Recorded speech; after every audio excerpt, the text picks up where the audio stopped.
인사하겠습니다. 사랑합니다. 자, 눈도 한번 마주치시면서 한 번 더 해보시죠. 행복하게 해드리겠습니다.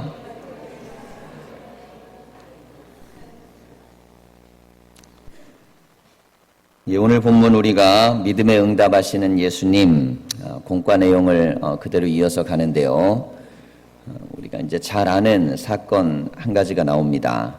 예수님 앞에 해당장이 찾아와서 자신의 아이가 죽게 되었는데 좀 살려달라 이렇게 간청하는 장면인데, 이 아이가 나이가 12살입니다.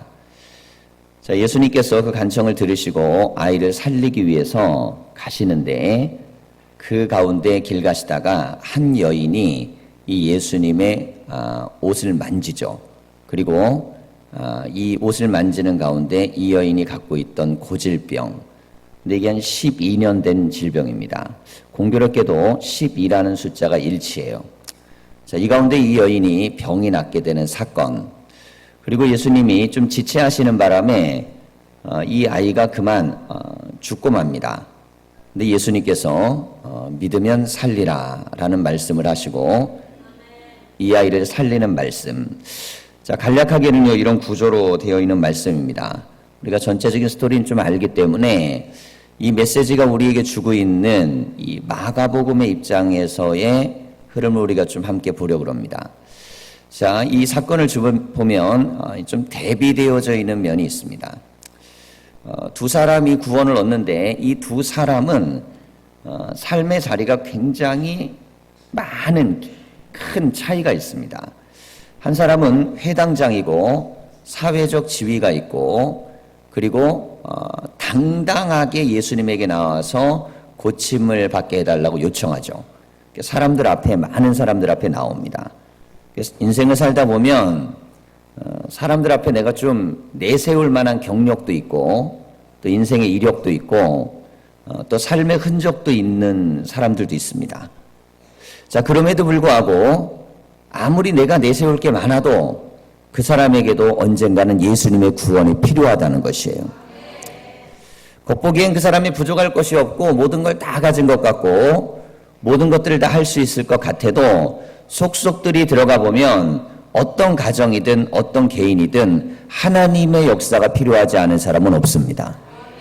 자, 지금 이 회당장이 그런 사람이에요. 적어도 한 지역에서는 가장 영향력 있는 지도자인데 그의 가정에도 삶의 아픔과 문제가 있었던 것입니다.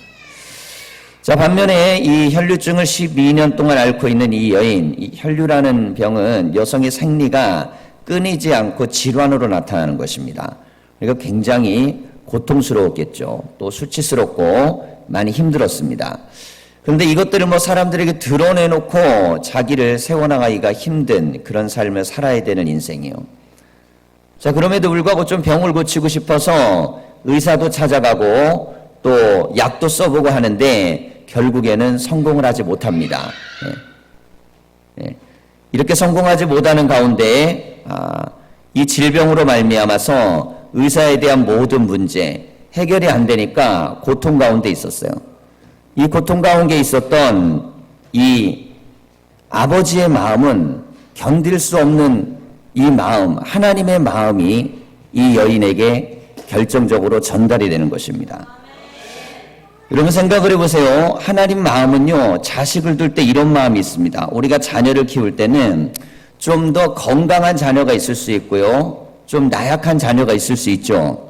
그런데 부모 마음은 대부분 좀 어디에 많이 가 있냐면 약한 자녀에게 많이 갈 수밖에 없습니다. 얘가 좀이라도 조금 더 잘 먹어줬으면, 얘가 조금이라도 좀 더 잘 움직여줬으면, 열심히 조금 이렇게 한번 살아봐 줬으면.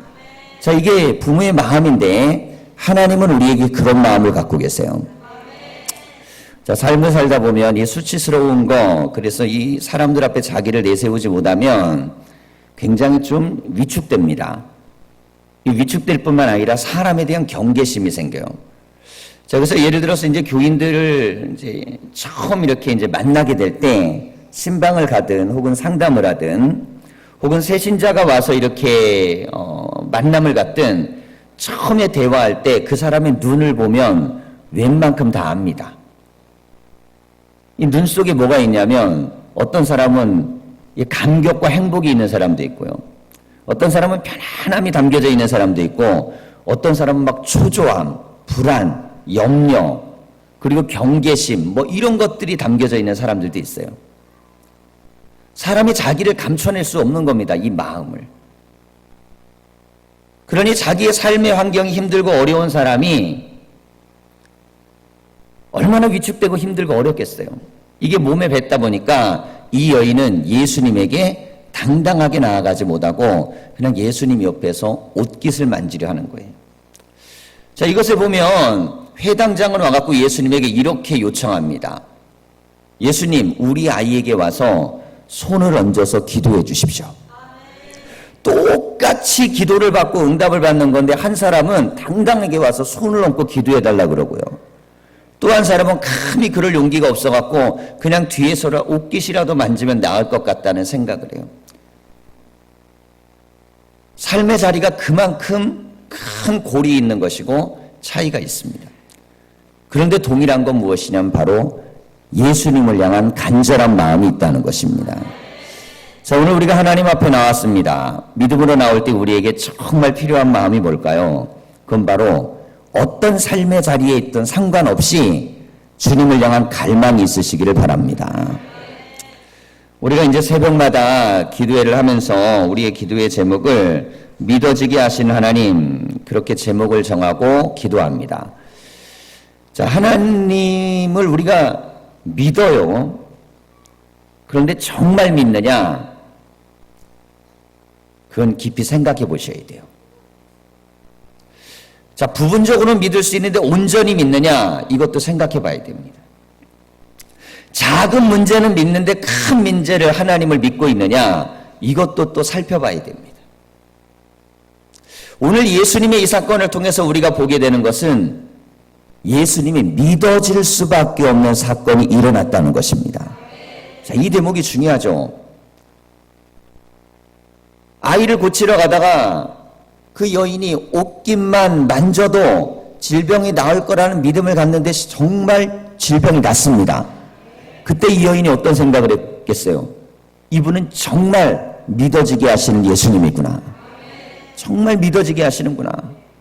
믿어지게 만드는 상황이 있습니다. 아이가 죽었다 그랬을 때 예수님께서 말씀하십니다. 잔다 그랬어요. 이 아이는 잔다.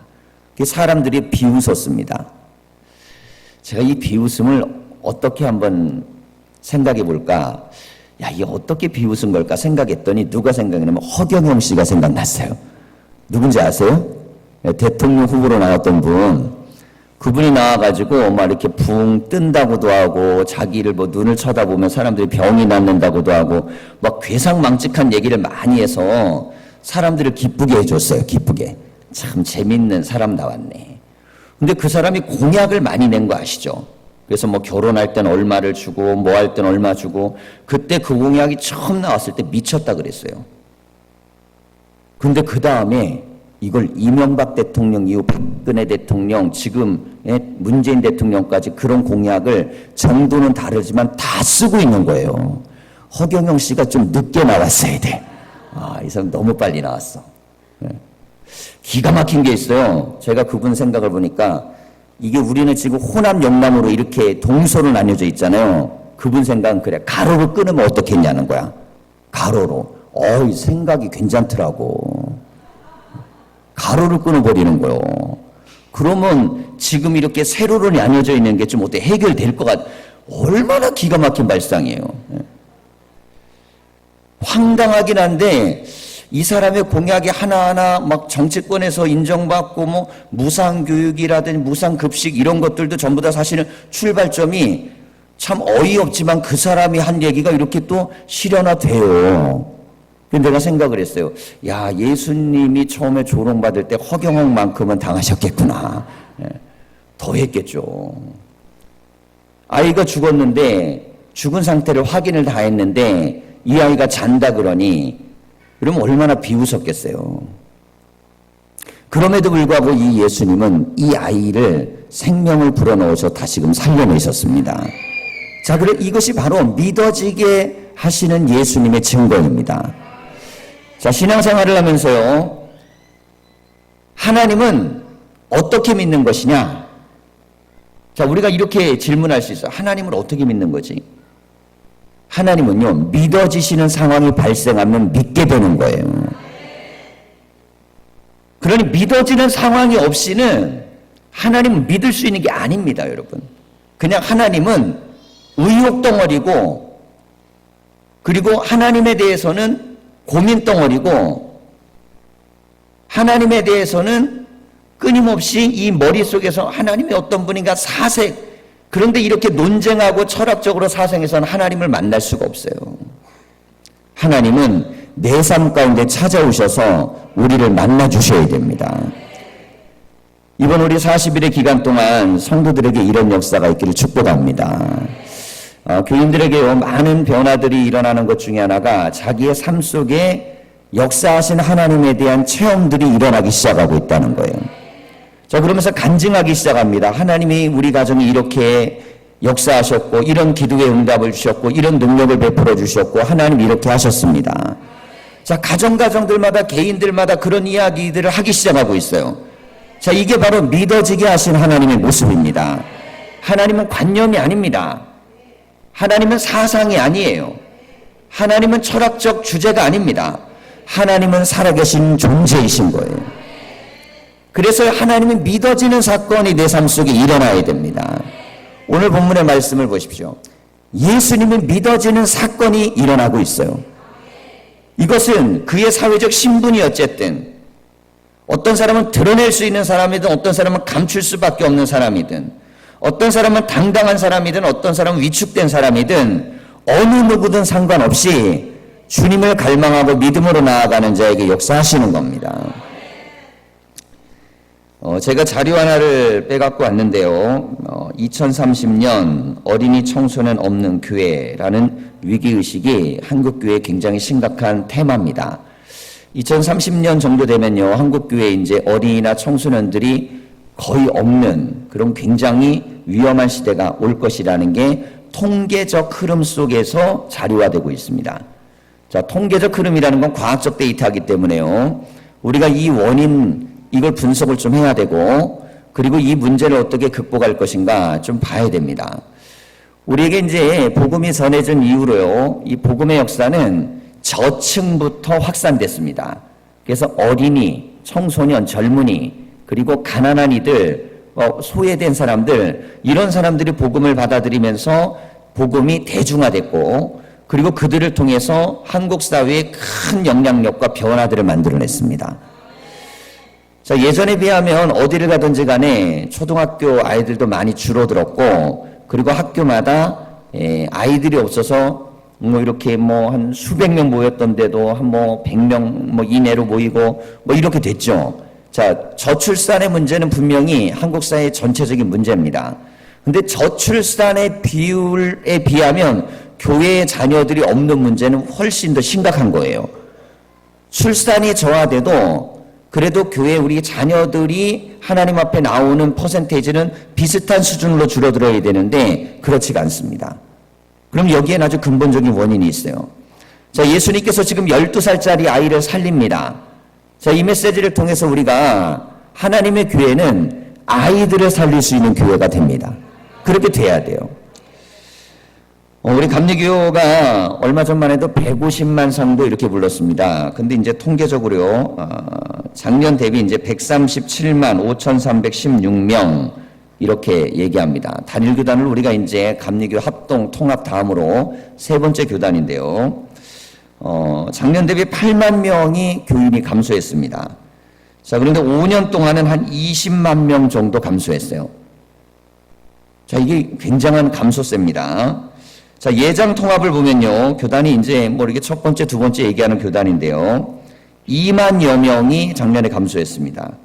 자, 그런데 이들의 이제 감소자 비율들을 좀 보면은 예장 통합 2만 명 감소자 중에 77%가 어린이 청소년이에요. 어린이 청소년들은 1년에 그 인원수 중에 77%가 줄어든 것입니다. 자, 10년 전에 비해서는 16만 3,356명. 자, 그런데 아동보호 학생 감소 비율을 보았더니 64%입니다. 자, 이게 이제 교계 안에서 교단에 상관없이 전부 다 아이들이 이제 줄어드는 것인데요. 자, 우리 교단 산하를 좀 봤습니다. 8,843개 교회 중에서 청소년이 한 명도 없는 교회는 3,017개예요. 어마어마한 겁니다. 8,800개 중에 3,000개 이상이 아예 청소년이 한 명도 없습니다. 전체 3분의 1 이상이고요. 영유아 유치부가 없는 교회는 4,229곳, 48%입니다. 자, 통계표가요, 일정량은 사람을 줄여서는 절대 보고하지 않습니다. 그러니까 지금 이 보고보다 훨씬 더 심각할 수 있다는 뜻이에요. 자, 중고등부가 없는 곳은 3,814곳, 무려 43%입니다. 이게 거의 절반 정도가 교단 안에 중고등부가 없어요. 아동부가 없는 곳 2,714곳, 42%가 됩니다. 자, 교회가 이런 심각한 문제가 일어나는 원인이 뭘까? 자, 이유에서 우리 모건대에서 기독교 교육을 가르치는 조은하 교수는 이렇게 이 문제를 4가지로 지적을 합니다. 첫째는 교회를 와도 하나님을 만나지 못한다. 이게 첫 번째 가장 중요한 이유예요. 교회를 와요. 그런데 하나님을 못 만나요. 이상한 현상이 일어나고 있는 겁니다. 교회를 오는데 하나님을 못 만나요. 자, 이것은 성령의 역사가 교회 안에서 점점 더 사라지고 있다는 뜻입니다. 하나님의 영적인 역사들이 교회 안에 사라져요. 자, 부모 세대들은 다 하나님에 대한 체험, 인격적 만남, 은혜들을 경험했는데 부모들이 자식을 데리고 교회에 옵니다. 예배당에 데리고 와요. 그런데 이 아이들이 예수를 못 믿고 인격적으로 만나지를 못해요. 시간이 지나면 떨어져 나가고, 그리고 신앙이 무너지는 것입니다. 교회가 가져야 될 가장 첫 번째 우리의 자녀들에 대한 영적인 각성은 무엇이냐면 우리의 자녀들이 하나님을 만나는 역사가 일어나야 됩니다. 여러분, 하나님은 믿어지시는 하나님이에요. 어렸을 때도 믿어지는 하나님이 되어야 됩니다. 아이들도 믿어지는 하나님이 돼야 돼요. 자, 우리가 아이들이 영유아서부터 우린 철학기도 같이 오라 그래서 애기들도 막 뛰어다니고 학생들 이 앞에 나와서 같이 기도하고 훈련들을 합니다. 어떤 아이들은 영적으로 하나님을 체험하고 그 체험으로 영적 깊은 은혜도 받고 그걸 통해서 함께 기도를 나누면서도 은혜 받고 하는 현상들이 나타나고 있습니다. 근데 이것은 모두에게 일어나는 현상이 되어야 됩니다. 모두가 다 주님을 만나야 돼요. 모두가 다 주님을 만나는 영적인 체험, 이것이 교회 안에 일어날 때 영혼이 살아나는 것입니다. 우리의 부모들은요, 그런 기도를 많이 하셔야 됩니다. 교회를 다니고 있다고 그것이 믿음이 있는 건 아니라는 것이에요. 교회를 다녀도 하나님을 만나는 체험이 있어야 됩니다. 교회를 다니다 보면 세례도 받고 지나다 보면 직분을 받을 수도 있어요. 그래도 믿음이 들어가지 아니하면 그는 하나님의 교회에 머무를 수가 없는 것입니다. 오늘 우리가 주님 앞에 나왔는데 이 첫 번째 문제, 주님이 믿어지게 만드는 역사가 12살짜리에게 일어났듯이 우리 교회 우리의 자녀들에게도 주님이 믿어지는 역사가 있기를 소망합니다. 자, 이 은혜가 중요합니다. 자, 두 번째는 부모가 교회를 우선시하지 않기 때문에 청소년들이 교회 생활에 우선순위를 두지 않는다. 자, 이 대목은 뭐냐면요, 우리가 이제 좋은 학교도 가야 되고 좋은 직장도 가야 되고 하는 문제가 워낙 심각하잖아요. 이게 사회적으로 이 문제는 굉장한 치열한 경쟁과 또 살아남아야 되는 생존의 문제이기 때문에 이거를 빨리 시작하면 할수록 유리하다는 생각에 강박관념이 있습니다. 자, 그거는 일정량 인정할 수 있어요. 근데 문제는 뭐냐면 신앙을 포기하고 세속적인 방법으로 자녀를 키우려고 한다는 거예요. 그러다 보니까 우리의 자녀들에게 무엇이 못 들어가냐면 믿음의 우선순위, 말씀의 우선순위가 들어가지 않습니다. 이게 들어가지 않으니까 아이들도 생각하는 거야. 우리 부모님은 하나님을 더 섬기고 예배하고 높이는 것을 나에게 가르치는 게 아니구나. 여러분, 우리 교회는 아주 특별합니다. 매일마다 공부방을 거의 하기 때문에 보통 교회 안 다니는 아이들보다 훨씬 더 공부를 많이 시키는 교회입니다. 그러니까 자녀를 공부시키려고 교회 안 다니는 경우는 안 발생해요. 감사하게. 제가 왜 아이들과 그렇게 하냐면요, 적어도 교회에서 신앙생활 하면서 우리 애 공부시키려고 좀 신앙을 조금 약화시켜서라도 공부를 시켜야지. 그렇게 교회가 무너지는 교회가 수도 없이 많습니다.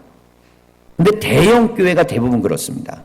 대형 교회는 대부분 엘리트들이 많이 가고 사회적 지도력이 큰 사람들이 가는데, 여기에 상층에 있는 분들은요, 자녀들에 대한 부분에 있어서는 자기들만큼 성공해야 된다는 강박관념 때문에 믿음의 우선순위보다는 세상적인 출세와 원리에 중심을 두는 경우가 많아요. 작은 교회는 사람이 없어서 문제고 큰 교회는 신앙의 우선순위가 무너져서 문제인 거예요. 여러분, 이게 한국 교회가 전체적으로 문제입니다. 자, 그런데 교회는요, 모든 사람들의 문제를 함께 해결해 줄 수 있는 능력이 있는 교회가 돼야 돼요. 자, 그러려면 우리의 자녀들이 교회에 와서 믿음도 갖고 또 공부도 열심히 하고 노력해갖고 자신의 인생을 풀어나가야 됩니다. 자, 펜젤러 언더우드가 이 땅에 들어와서 가장 먼저 한 것이 학교를 세우고 병원을 세웠죠. 학교를 세워서 연세대학교 이화여대 그리고 이제 세브란스 병원 만들고요. 그리고 이게 배제대 만들고 여러 가지 이제 사역들을 많이 해나가는데, 거기서 중요하게 두었던 게 뭐냐면 그리스도인들이 세상에서 능히 살아갈 수 있는 능력을 교회가 담당해 주어야 한다는 것이었습니다. 자, 교회가요, 할 수 있는 한 우리는 모든 구성원들이 교회가 세상보다는 훨씬 더 내 인생에 힘이 된다는 믿음을 가질 수 있는 그런 환경을 조성해 줘야 돼요. 이게 안 되니까 자녀들이요, 교회를 떠나는 거예요. 그래서 저는 이 문제 제기, 이 교수님은 저 수업도 같이 하고 또 좋은 글도 많이 쓰셨는데, 문제 제기에 대한 부분은 제가 동의합니다. 부모들이 신앙을 집어넣어 주지 못해서 그래갖고 세속적인 걸 또 소중히 여겨서 애들이 교회를 떠난다. 문제 제기는 맞는데 해답은 제시를 못했어요. 왜 못했느냐? 그건요, 부모들이 너 신앙 열심히 가져야 돼. 그래도 인생을 살면서 내가 난 그래도요, 나 공부해야겠어요. 난 더 해야겠어요. 이러면 잡을 수가 없어요. 더 중요한 건 뭐냐면 그 촉진시켜주고 힘이 되어주는 게 교회가 그 역할과 기능을 해줘야 됩니다. 그럴 때 교회의 능력이 나타나고 역사가 있을 수 있어요. 자, 세 번째를 다루고 있는 게 교회를 나오지 않아도 SNS 같은 것을 통해 24시간 연결할 수 있는 친구가 있다는 거예요. 그러니까 예전에는요, 교회를 다녔던 중요한 이유가 교회에 가야 친구도 만날 수 있고 사귈 사람도 있었던 시절이 있어요. 그래서 어른들 전도해갖고 대화하다 보면 교회 옛날에 다녀봤냐 그러면 이런 얘기 많이 하세요. 크리스마스 때 과자 받을 때 갔었어요. 옛날에는요, 크리스마스 때 과자 굉장히 귀했었기 때문에 이거 받으러 한두 번씩은 나갔던 경험이 있어요. 근데 지금은 과자 먹으러 교회 오는 애들은 없어요. 그렇잖아요. 과자가 필요해갖고 교회 나오는 그런 경우 없잖아요. 재밌는 프로그램이 세상에 훨씬 더 많습니다. 자, 친구가 해결되고 재미가 해결되는데 믿음도 없는 사람이 하나님 앞에 나와야 되는 이유가 뭐가 있겠어요? 그러다 보니까 점점 더 교회라는 것이 자녀들을 길러내고 양육할 수 있는 교회가 못 되는 겁니다. 자, 네 번째 마지막으로 이야기하는 게 교회에 세속한데요. 사회와는 다른 가치관, 도덕적인 모습, 본이 되는 실천을 기대하는데 교회에 와갖고 별로 그걸 느끼지 못한다는 거예요. 애들도요, 이게 제가 보니까 3살 이상만 되면요, 다 알아요. 다 느낍니다. 엄마 아빠가 거짓말을 하는지 안 하는지.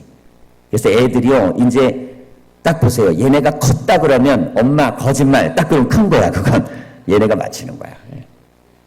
다 알아요. 안 듣는 것 같아도 다 듣고 모르는 것 같아도 다 알고 판단하기 시작한다는 거예요. 그럼 뭐를 판단할까요? 어른들이 정말 내가 존경할 만한 그런 삶의 흔적을 남기며 내 앞에 서 계신가를 보는 거예요. 이런 우리의 삶을 살아가실 때 우리의 자녀들 다음 세대를 생각한다면 교회는요, 항상 눈높이와 대화법을 아래로 좀 낮추셔야 돼요. 제가 예전에 누구한테 얘기했는데 우리 교회 영화부 애들 다 이름 외웠냐고. 김성석 권사님한테 외우라 그랬죠. 맞죠? 지금 딴 데 일하러 가셔가지고 다행이네. 내가 한번 물어보려고 그랬는데. 다 아세요? 예. 김성재 장로님 우리 영화부 애들 이름 다 아세요? 거의 다는 어떻게 거의 다 알아요? 다 알아야지. 내가 이거 충격적인 얘기, 내가 어제 밥 먹으면서 했던 얘기 들려줄까, 이거? 괜찮아요, 장로님? 괜찮아요? 네. 우리 어제 강기범 집사님하고 장로님하고 같이 밥을 먹었어요. 그래서 내가 희성이라 그랬더니 강기범 집사가 나한테 그러는 게 희성이가 누구네? 네, 이건 얘기해야겠어. 네. 나는 당신네 집안 애들 이름을 다 아는데 왜 당신 집안은 내 이름을 몰라 이거야. 에? 그러면서 막 웃었어 그랬대. 난 그분을 이해할 수 있어. 모든 애들 이름을 안 해오니까. 근데 뭐 우스갯소리로 이야기하는 거지만요. 제가 이 말씀 왜 드리냐면요. 교회 안에 가장 작은 어린아이 하나의 이름도 불러주셔야 돼요. 그리고 이 아이들의 이름을 불러주면서 눈을 마주치셔야 돼요. 애들하고 눈이 마주치는 순간 사랑받는 어른이 되시는 거예요. 여러분 교회에서는요 애들이 어른한테 사랑받는 게 아니라 요즘은 이제 앞으로 어른이 애들한테 사랑받으셔야 돼요. 그래야 교회가 일어나고 또 생명을 살리고 구원하는 것이에요. 모든 게 다 보십시오. 다 누구 중심으로 돼 있어요. 교회는 우선 가장 목사 중심으로 돼 있습니다. 그러니까 목사도 계속 낮추려고 안 하면 안 되죠. 자, 그리고 교인들, 어른들은 다 장로님들은 대부분 나이가 많아요. 염색 하셨어요, 안 했어요, 장로님? 두 분 하셨어요, 안 하셨어요? 원래 희끗희끗한 분들이 이분들이 외식하늘로 가렸어, 이거를. 가려서 그렇지. 우리 장로님은 별로 안 가려. 가려도 이렇게 소용이 없으니까. 자, 그런데 보세요. 교회가 전부 다 머리가 희끗희끗한 분들한테 인생이 맞춰질 수밖에 없죠. 우리 교회는 그래도 좀 나은 거예요. 다른 교회 가면요, 다 어른들 중심적이에요. 이게 잘못됐다는 게 아니에요. 어른도 공경하고 높여야 되고 하는데 문제는 생각을 그들에게 맞춰서는 안 됩니다. 생각이 어른 중심으로 돼버리기 시작하면요, 어른은 애들 있는데 가도요, 애들은 어른인데 안 와요. 믿음 생활할 때 어른들은 그냥 맞춰요. 어차피 내가 믿음 있고 신앙 있고 하니까 어떤 것이든 맞추며 갑니다. 근데 믿음이 없고 이 생각이 다른 사람들은 같이 가지 않는 거예요. 그래서 교회는요, 무엇이 젊어야 되느냐? 생각이 젊어야 됩니다. 인생이 80이 돼도요, 생각은 20대처럼 하셔야 돼요. 그래서 80대끼리 모이실 땐 80대처럼 얘기하셔야 돼. 그 80세가 모였는데 20대처럼 얘기하면 욕먹어요. 응? 거기서는 80세가 모이면 80세처럼 하시고 20대를 만났을 땐 20대처럼 얘기하셔야 돼요. 그래야지 좋아해요. 그래야지 좋아요. 그런데 이게 왜 중요할까요? 예수님은 이 죽었다는 아이를 깨워내는 이 기적만 중요한 게 아닙니다. 이 어린아이의 생명을 사랑하는 부모의 마음으로 이 아이를 일으켜내는 것이에요. 자, 교회는 어떤 믿음과 공동체가 있어야 되냐면 우리가 언제나 다음 세대를 준비하고 다음 미래를 준비하는 교회가 돼야 됩니다. 2년 동안 이제 우리가 교회가 이제 어른들도 많이 오고 자녀들도 이제 부흥해서 들어왔는데 비율적으로 제가 보니까 자녀들이 훨씬 더 많이 들어왔어요. 네. 그리고 가장 많이 부흥한 부서는 영유아부. 기어다니는 애들, 뭐 이렇게 많이 아장아장하는 애들도 많이 와 있어요. 여러분, 이렇게 될 수 있었던 가장 근본적인 이유가 뭘까요? 두 가지입니다. 하나는 애들이 뛰어놀 수 있는 놀이방을 만들어줘서 그래요. 놀이방을 만들어줬기 때문에 그냥 뛰는 거예요. 두 번째는 밖에서 들여다보이게 이 벽을 털어버렸기 때문입니다. 그래서 우리 교회는요, 지나가다가 애기들은요, 뭐라 그러냐면 저기 한번 들어가 보고 싶다 그래.